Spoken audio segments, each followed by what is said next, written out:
hello' guys আজি বনাবলৈ লৈছোঁ মানে মই এতিয়া ৰিলছ আৰু ৰিলছটো মই কি কাৰণত বনাম আপোনালোকে জানেনে নাজানে কেনেকৈ জানিব মই ক'লেহে জানিব চ' ৰিলছটো বনাম মই বাইদেউ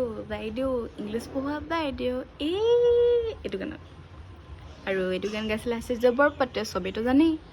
আৰু ৰিলছ বনাবলৈ কাৰণে মোক দৰকাৰ হৈছিলে এখন ধুনীয়া শাৰী যিখন মাৰ ওচৰত নাই মানে শাৰী আছে মোৰ পচন্দৰ নহয় চ' সেইকাৰণে মই আমাৰ আগৰ দিনে এযোৰ মেখেলা চাদৰ কি জানো চকুত পৰিলে চ' এইযোৰ আৰু এইযোৰ কেতিয়া আপোনালোকে জানেনে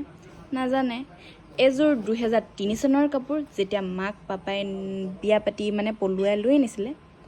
তাৰপিছত পূজা যেতিয়া চাবলৈ গৈছিলে তেতিয়া বোলে এইযোৰ আনি দিছিলে পূজা চাবলৈ বুলি আৰু ৰিলছটোত মোক বিশেষকৈ কি দৰকাৰ হ'ব গানটো কি আছিলে চশমা পিন্ধা বাইদেউ চ' ইংলিছ পঢ়োৱা বাইদেউ নে চশমা কিবা এটা আছিলে সেইটো সেনেকুৱাই কিবা এটা গান আৰু তাৰ কাৰণে লাগিব মোক চশমা এইখন চশমা আমাৰ মাৰ মানে অলপ চকুৰ প্ৰব্লেম আছে চ' এইখন মই এনেকৈ পিন্ধিম